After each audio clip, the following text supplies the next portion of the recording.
Hello friends, welcome to my channel Fertile Planet. कैसे हैं आप सब लोग। आज हम लोग इस खूबसूरत प्लांट के बारे में बात करेंगे और इस खूबसूरत प्लांट का नाम है मधुकामिनी। जी हाँ, जिसे मुरैया भी कहते हैं। ये जो पौधा है अपने फूलों की खूबसूरती के साथ साथ अपने फूलों की खुशबू की वजह से बहुत फेमस है। और इसकी जो फूलों की खुशबू है वो दूर दूर तक फैलती है, जिसे आप बिल्कुल भी रेजिस्ट नहीं कर सकते हैं। अभी आप देख रहे हैं कि इतने सारे फूल खिले हुए हैं, तो इसकी खुशबू कितनी अच्छी और कितनी तेज़ होगी। बहुत ही खूबसूरत पौधा है, बहुत ही हार्डी प्लांट है, इजी टू केयर प्लांट है। और इसकी जो ब्लूमिंग होती है, इसकी खूबसूरती जो है वो कोई भी रेजिस्ट नहीं कर सकता है। यकीन मानिए, इतना अच्छा लगता है जब ये फुल ब्लूम पे होता है। जब आप इसके पास अगर थोड़ी देर खड़े हो जाएं और इसकी खुशबू से आप थोड़ी देर के लिए अपनी सारी चिंताएं भूल जाएंगे, इतनी अच्छी खुशबू होती है इसकी। तो चलिए आपके गार्डन को भी इनकी फूलों की खूबसूरती से और इनकी महक से महकाते हैं और जानते हैं कि कैसे आप मधुकामिनी के प्लांट की केयर करें और अपने घर में इसे आराम से ग्रो कर सकते हैं। तो सबसे पहले बात करते हैं कि मुरैया की सॉइल रिक्वायरमेंट क्या है। मुरैया के सॉइल की जो रिक्वायरमेंट है वो एक वेल ड्रेनिंग सॉइल चाहिए मुरैया को। और उसके लिए हम लोग ऐड करेंगे गार्डन सॉइल, काऊ डंग मैन्योर या वर्मी कंपोस्ट, जो भी आपके पास हो, थोड़ा सा बोन मील, और उसके साथ आप ऐड करें सैंड। और ज़रूर इसमें थोड़ी सी अमाउंट में कोकोपीट भी ऐड करें, क्योंकि इसको थोड़ा सा अपने मिट्टी में जो है मॉइस्चर पसंद होता है। तो थोड़ा सा आप कोकोपीट भी ज़रूर ऐड करें इसमें। तो इस तरह से हम लोग एक अच्छी वेल ड्रेनिंग सॉइल बना लेंगे। और जब भी मुरैया के लिए आप पॉट का चुनाव करें तो इस बात का ध्यान रखें कि अगर आपका प्लांट छोटा है, आपने छोटा सा प्लांट अगर परचेज़ किया है, तो फिर आप उस हिसाब से उसको पॉट छोटा ही दें। और अगर आपका प्लांट बड़ा है तो उस हिसाब से आप पॉट का जो चुनाव है वो बड़े पॉट का चुनाव करें। क्योंकि अगर आप छोटे प्लांट को बड़े पॉट में लगा देते हैं तो फिर उससे जो है वाटर लॉगिंग की प्रॉब्लम हो सकती है, इसके रूट्स डैमेज हो सकते हैं। इसलिए प्लांट के साइज़ के अकॉर्डिंग ही आप जो है पॉट का चुनाव करें। फिर बात करते हैं कि सनलाइट की रिक्वायरमेंट कैसी हो। फुल ब्लूमिंग पे है अभी ये, और ब्लूमिंग के प्लांट जितने भी होते हैं वो सारे ही सनलाइट में रखने चाहिए। और ये ध्यान रखना है इस प्लांट में आपको कि अगर आपके स्टेट में या आप जिस जगह पर रहते हैं वहाँ पर आफ्टरनून की जो धूप है वो अगर बहुत तेज़ है और पत्ते झुलस रहे हैं, तो आप फिर इसे ग्रीन नेट दे सकते हैं। और या फिर आप उसे ऐसी जगह रखें जहाँ पर मॉर्निंग की तो सनलाइट फुल मिले इसे, लेकिन आफ्टरनून में थोड़ा सा ये शेड में रहे, तो ये इसके लिए काफ़ी रहेगा। लेकिन ये तभी करना है अगर आपके यहाँ पे आफ्टरनून का जो सनलाइट है वो बहुत तेज़ है, हार्श है, तभी ऐसा करें। अदरवाइज़ इसको आप फुल सनलाइट में आराम से रख सकते हैं। मुरैया का जो पौधा है वो स्प्रिंग टू समर यानी कि पूरा अक्टूबर नवंबर तक भी ब्लूम करता रहता है। और विंटर जो है इसकी डॉर्मेंसी का टाइम होता है। स्लाइटली अगर ठंडा टेम्परेचर है और अगर आप ज़्यादा फ्रॉस्ट में नहीं आपके यहाँ का मौसम है, तब तक भी ये थोड़ा बहुत ब्लूम करता है। अदरवाइज़ विंटर में ये बिल्कुल डॉर्मेंसी में होता है। इसको उस वक्त बिल्कुल भी डिस्टर्ब नहीं करना चाहिए, ना ज़्यादा पानी देना है, ना ही कोई फर्टिलाइज़र देना है। बहुत ज़्यादा इसकी कोई प्रूनिंग भी ना करें इस टाइम पर। इस टाइम पर जो है मधुकामिनी के पौधे को आप रेस्ट करने दें, ये इसका रेस्टिंग पीरियड होता है। मधुकामिनी का जो पॉट है उसकी मिट्टी की टिलिंग करना यानी कि गुड़ाई करना भी थोड़ा इम्पॉर्टेंट होता है, ख़ासकर कि तब जब इसका ग्रोइंग सीज़न हो और हमें इसमें फर्टिलाइज़र्स देते रहना चाहिए जिस तरह से, और पानी देते रहना है। तो इस वजह से हमें जो सॉइल है उसकी जो गुड़ाई है उस पर भी ध्यान देना चाहिए।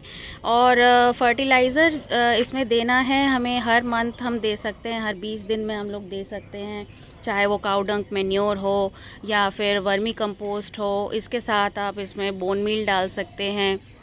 केले के छिलके का जो पील होता है उसका जो पानी बनाकर वो भी डाल सकते हैं, बहुत अच्छा रहता है इस पौधे के लिए। और गुड़ाई करते रहना चाहिए ताकि जो फर्टिलाइज़र्स हम लोग दे रहे हैं, जो पानी हम पौधे में दे रहे हैं, वो जड़ों तक इसकी पहुँचे और एक अच्छा अब्जॉर्प्शन भी हो सके।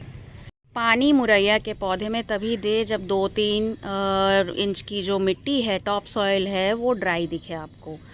क्योंकि अगर ज़्यादा हम पानी देंगे और इसमें मॉइस्चर होल्ड हो जाएगा ज़्यादा अमाउंट में, तो फिर इसमें रूट रॉट हो जाएगा। इसके साथ साथ पॉट की ड्रेनेज होल पर भी आपको ध्यान देना पड़ेगा कि उसके जो ड्रेनेज होल वो अच्छी तरह से एक्सेस पानी को जो है वो ड्रेन आउट कर रहे हैं। क्योंकि मुरैया का पौधा अगर ज़्यादा पानी में रहेगा और वाटर लॉगिंग होगी, तो फिर इसमें जो रूट रॉट की शिकायत होती है वो ज़्यादा होने लगेगा और धीरे धीरे फिर ये पौधा ख़त्म हो जाएगा और अल्टीमेटली ये मर जाएगा। इसके अलावा मुरैया के पौधे को जो है शाम की मिस्टिंग भी बहुत पसंद है। आप चाहे तो गर्मियों के जैसे दिन होते हैं तो शाम में इसके ऊपर मिस्टिंग कर सकते हैं, वो भी ये बहुत एंजॉय करता है।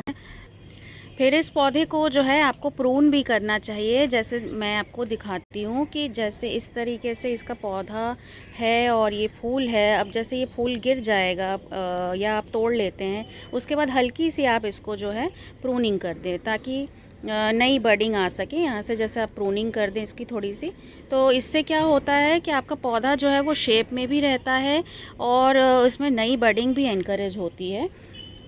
अगर आप चाहें तो इस पौधे को थोड़ा बहुत सपोर्ट की अगर ज़रूरत पड़ती है, अगर फैल जाता है और ज़्यादा सपोर्ट चाहिए तो आप स्टिक्स वगैरह से या ट्रेलिस से जो है आप इसको सपोर्ट दे सकते हैं।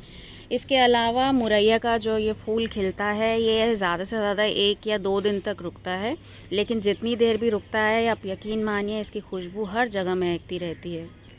इसकी जो प्रोपगेशन है उसके बारे में मैं बताऊं कि जब ये फूल खिल जाते हैं और इसमें किसी में पॉलिनेशन हो जाता है तो इसमें सीड्स भी बनते हैं जो ग्रीन कलर के होते हैं और उसके बाद फिर ये रेड कलर के हो जाते हैं। उस सीड से भी आप इस पौधे को बड़े आराम से ग्रो कर सकते हैं। अदरवाइज़ आप किसी भी स्टेम कटिंग को अगर ले लें तो स्टेम कटिंग से भी आप इसे ग्रो कर सकते हैं। बड़ी आसानी से ये ग्रो हो जाता है, लेकिन बीज का अल्टरनेट भी बहुत अच्छा है, वो भी बहुत आराम से आप देखेंगे कि ग्रो हो जाता है। पेस्ट के अटैक मुरैया में ज़्यादातर जो मैंने एक्सपीरियंस किया है वो एफिड्स का होता है। इसके अलावा वाइट फ्लाइज़ वगैरह भी इस पे कभी कभी लग जाते हैं। तो मैं सजेस्ट करूँगी कि आप किसी अच्छी क्वालिटी का इंसेक्टिसाइड हमेशा अपने पास रखें, क्योंकि गार्डनिंग जब भी हम लोग करते हैं तो हमें अच्छी क्वालिटी का इंसेक्टिसाइड फंगिसाइड ज़रूर रखना चाहिए अपने पास, ताकि हमारे पौधे में जैसे ही हमें कोई प्रॉब्लम दिखती है तो हम उसका छिड़काव करें और अपने पौधे को जो है मिनिमम डैमेज उसे पहुँचे इसी वजह से। इसलिए कभी भी अगर कोई पेस्ट अटैक आप देखते हैं तो आप नीम ऑयल स्प्रे कर सकते हैं किसी भी अच्छी ब्रांड का, उसे डाइल्यूट करके, या फिर आप कोई भी इंसेक्टिसाइड जो है अच्छी ब्रांड का उसे ज़रूर रखें। और जब भी आपको कोई पेस्ट का अटैक दिखता है तो आप उससे स्प्रे कर सकते हैं। मुरैया के पौधे को जो है रीपॉट करने की बहुत ज़्यादा फ्रीक्वेंट ज़रूरत नहीं पड़ती है, क्योंकि ये इतनी जल्दी रूट बाउंड नहीं होता है। तो 2-3 साल में अगर आप चाहें, जैसे आप देखते हैं कि अगर पौधा रूट बाउंड हो गया है तो उस वक्त आप जो है इसे रीपॉट कर सकते हैं। अदरवाइज़ इसको बहुत फ्रीक्वेंटली रीपॉट होना भी पसंद नहीं है और करना नहीं चाहिए। विंटर्स का सीज़न जैसे कि मैंने आपको बताया कि डॉर्मेंसी का होता है, इसीलिए उस वक्त इसे जो है आप पानी भी लिमिटेड अमाउंट में दें, किसी तरीके का कोई फर्टिलाइज़र यूज़ ना करें। और स्प्रिंग का सीज़न जो होता है वो शुरू होने से पहले आप इसमें थोड़ी थोड़ी प्रूनिंग कर दें ताकि ये पौधा शेप में रहे और इसकी जो ग्रोथ हो वो अच्छी तरह से वो एक शेप ले सके। मुरैया का जब ये पौधा फुल ब्लूम पर होता है तो इसके नेक्टर की वजह से काफ़ी सारे हनी बीज़ भी अट्रैक्ट होते हैं। तो अगर आपको हनी बीज़ दिखे तो थोड़ा सा ध्यान रखें कि कहीं आसपास उन्होंने घर तो नहीं बना लिया है, क्योंकि इसकी जो खुशबू है उससे हम तो अट्रैक्ट होते ही हैं, लेकिन इसकी जो नेक्टर है उसकी वजह से बहुत अच्छी तादाद पे हनी बीज़ भी अट्रैक्ट होते हैं। तो देखा आपने कि मुरैया के पौधे को ग्रो करना कितना इजी है और कितना हार्डी प्लांट होता है।